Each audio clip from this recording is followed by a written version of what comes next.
Olá, assombrados! Eu sou Ana Paula e vou contar um relato para vocês neste tipo ao vivo de hoje.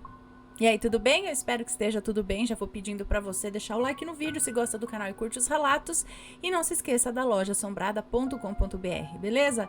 Vamos pro relato de hoje? Vamos lá! O relato de hoje é Um Encontro de Vidas Passadas. Todos os nomes estão trocados. E este relato é da mesma pessoa que enviou o relato da infância ao exorcismo. Eu vou ver se eu lembro de deixar aqui, porque de repente dá para pegar alguma coisa, alguma informação daquele outro relato que é a mesma pessoa, entendeu? Eu vejo se eu lembro, eu deixo aqui nos cards, tá? Se não, o relato é da infância ao exorcismo. Vamos neste daqui agora, desta mesma moça fulana, Um Encontro de Vidas Passadas. E ela já começa dizendo aqui, ó: nessa fase da minha vida, contava com os meus 29 anos. Acho relevante citar que estava retornando da Bahia, depois de 3 anos que me aventurei a morar por lá. E olha, menina, já ouviu falar que a energia da Baía de Todos os Santos é mais forte no que tange a vibração dos espíritos? Pois é, eu já sentia que tinha um certo grau de mediunidade, né? Conforme comentei rapidamente no relato anterior. Mas foi na Bahia que esse canal mediúnico foi, assim, podemos dizer, expandido, pois os desdobramentos, as viagens astrais e as paralisias do sono eram constantes, e nesses momentos sempre entrava em contato com seres desencarnados, algumas vezes nada agradáveis, por se tratarem de seres que pareciam querer me fazer mal, me sufocar, me arrastar para lugares ruins, mas em várias outras vezes eram apenas desencarnados procurando alguém específico, à procura de bebida, né, de álcool, de cigarro e até querendo mandar alguma mensagem para pessoas que geralmente eu nem conhecia. Eu não tinha medo, mas também não sabia o que fazer diante daqueles episódios. Apesar de já ter lido muito conteúdo espírita, confesso que naquela época eu estava dispersa e desconectada desses assuntos. Ah, uma observação. Depois de deixar a Renovação Carismática Católica, eu conheci e frequentei a Seixonoye, que também foi de grande importância na minha caminhada e aprendizado sobre espiritualidade, inclusive uma das pontes que me levou para a Bahia. Mas não vou ficar me estendendo muito nessa resenha, não. Vou voltar para a fase que retornei da Bahia para minha cidade natal, a mesma onde aconteceu lá o primeiro relato da infância ao exorcismo. Então, eu estava numa fase da minha vida, como disse, ali meio afastada de qualquer religião. Já tinha quase 10 meses que tinha retornado da Bahia e não tinha conseguido me recolocar no mercado de trabalho. Mas tinha uma reserva de dinheiro que dava para manter uma certa vida noturna, digamos assim. Frequentar bares e baladas eventualmente. E num desses rolês, sem pretensão nenhuma de conhecer alguém para me relacionar, eis que surge Dom Juan. Vou até dar esse nome fictício aí para ele. Juan era lindo. Seus lindos olhos verdes e sua postura de playboy me chamaram a atenção.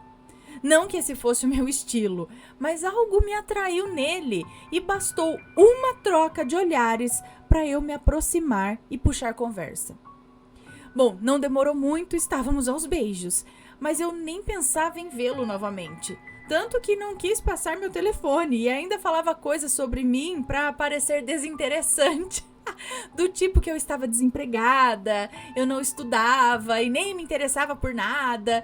E assim nos despedimos, como quem nunca mais vai se ver.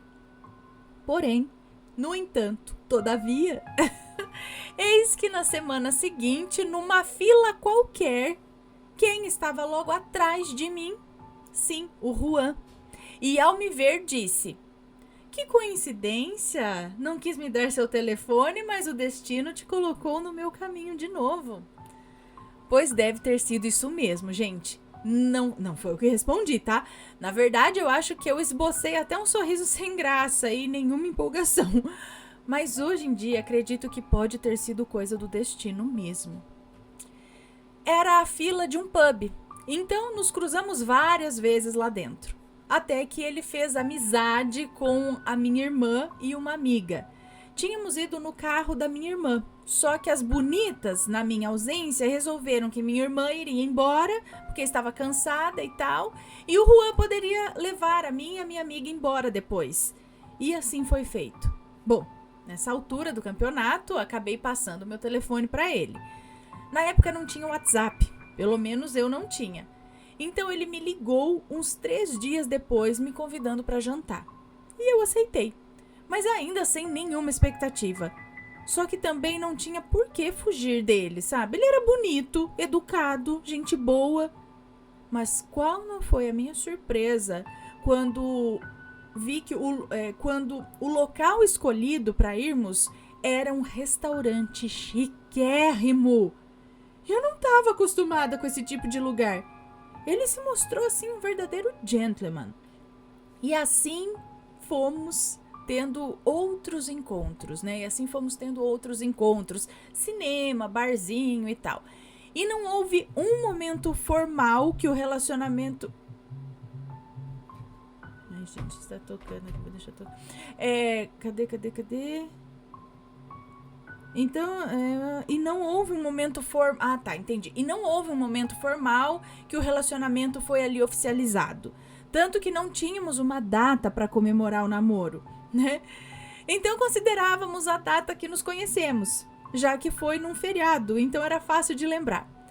Porém, não tivemos muita chance de comemorar o primeiro ano de namoro, pois no 5º mês, mais ou menos, depois que nos conhecemos, começaram os estresses. Nada sobrenatural, tirando o fato que não entendia por que eu cobrava tanta atenção dele. Eu juro pra vocês, eu nunca tinha sido assim em relacionamento nenhum. E pior, eu nem achava que eu gostava tanto assim dele, mas eu vivia incomodada com vários comportamentos dele e exigindo coisas absurdas. Por exemplo, ele vinha de uma família de classe social mais abastada. Ele vinha de uma família e classe social mais abastada que a minha. E eu queria que ele fosse mais humilde.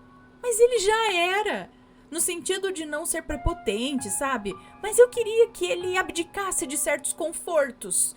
Um absurdo, né, gente? Eu sei. Mas até hoje eu não sei exatamente de onde vinham essas minhas ideias. Bom, vamos para a parte mais relevante. Devido às brigas constantes, eu acabei terminando com ele, com a convicção que seria um término tranquilo para mim, já que nem me sentia apaixonada por ele. Só que eu comecei a ter umas crises de ansiedade, episódios de melancolia e uma falta de apetite que me fez perder 7 quilos. E olha que eu já sou magra. Então, isso foi bem perceptível. Todos viam que eu não estava bem. E eu sentia que era porque o Juan não me procurou depois que eu terminei. Eu não gostava de admitir isso e continuava com a sensação que eu nem gostava tanto dele assim. Só que por algum motivo eu queria que ele fizesse algo por nós. E já vou contar o suposto motivo disso. Bom, passados uns 3 meses desse término e eu não melhorava, ele não vinha atrás também, nem eu ia atrás dele. As crises de ansiedade, melancolia e falta de apetite persistiam. Então uma amiga me indicou um centro espírita, onde eu poderia passar por uma entrevista, tomar um passe e quem sabe isso me faria bem. Confesso que tive um pouco de resistência no início. Apesar de simpatizante da doutrina, tinha receio do que encontraria lá. Achava que minha mediunidade poderia vir à tona com força, sei lá. Naquela época ainda era meio avessa com as práticas mediúnicas, apesar de gostar muito dos conceitos que já tinha lido e não ter medo das experiências que tive com o sobrenatural, mas não me sentia à vontade para me envolver mais do que já sabia a respeito. Apesar da resistência inicial, um dia aceitei ir no centro espírita. Pensei, só vou escutar a palestra e ir embora. Mas estando lá, minha irmã, que foi comigo, deu meu nome para passar em entrevista. E depois da palestra e passe, fui chamada para conversar com uma senhora muito simpática, que mais tarde vim saber que era uma das maiores médiuns da casa. Relatei para ela o que estava passando, sem precisar dar muitos detalhes, mas dando a entender que isso parecia ser por conta do fim do relacionamento. E sem eu falar das minhas cobranças em relação ao Juan, eu tinha vergonha de contar isso para as pessoas. Mas nem foi preciso. Ela logo me disse: vocês se conhecem de outras vidas. E o que você sente por ele não provém desses poucos meses que passaram juntos. Eu já comecei a pensar na... Aí eu já comecei a pensar na minha cabeça, por isso que eu não entendo de onde vem essa minha necessidade de reivindicar algo dele. Ele parece que escutou... mas daí ela parece que escutou os meus pensamentos e disse: você está acessando memórias de uma vida passada e as emoções daquela época estão se confundindo com as dos dias atuais e causando essa confusão na sua cabeça. Mas pode ficar tranquila que vocês vão conseguir resgatar o que ficou mal acabado. Eu vejo você entrando aqui nessa casa com ele. Eu na hora esbravejei, falei: eu não quero. Só não quero mais pensar nele. Ao que ela disse assim: acredito que ele fez alguma coisa que te magoou muito no passado e você meio que precisa que ele repare isso. E talvez seja necessário mesmo, mas não podemos esquecer do livre-arbítrio de cada um e veremos o desenrolar dessa história. Continue vindo toda semana, assista a palestra, tome um passe. Vou encaminhar os nomes de vocês, sua ficha, para o trabalho fechado da casa para tratamento. Bom, quando saí do centro, fui contar para minha irmã como tinha sido a entrevista e desabei a chorar. Mas segui com a orientação de continuar indo no centro. Ela indicou 7 semanas de passe e assim eu fiz. Até peguei alguns livros na biblioteca da Casa Espírita e depois de 2 semanas posso dizer que já tinha melhorado uns 60%. Continuei frequentando a Casa Espírita mesmo depois das 7 semanas e não sei ao certo quanto tempo depois. E não sei ao certo quanto tempo depois. Enfim, eis que me deparo com um e-mail do Juan, pedindo para conversarmos. E apesar de estar me sentindo bem melhor dos sintomas físicos, ainda achava que tinha algo pendente, mal resolvido, mal conversado, e desejava mais esclarecimentos. Então respondi o e-mail e saímos para conversar.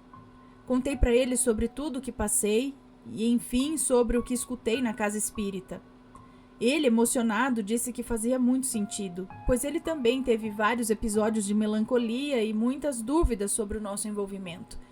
Então ele começou a ir comigo no centro espírita.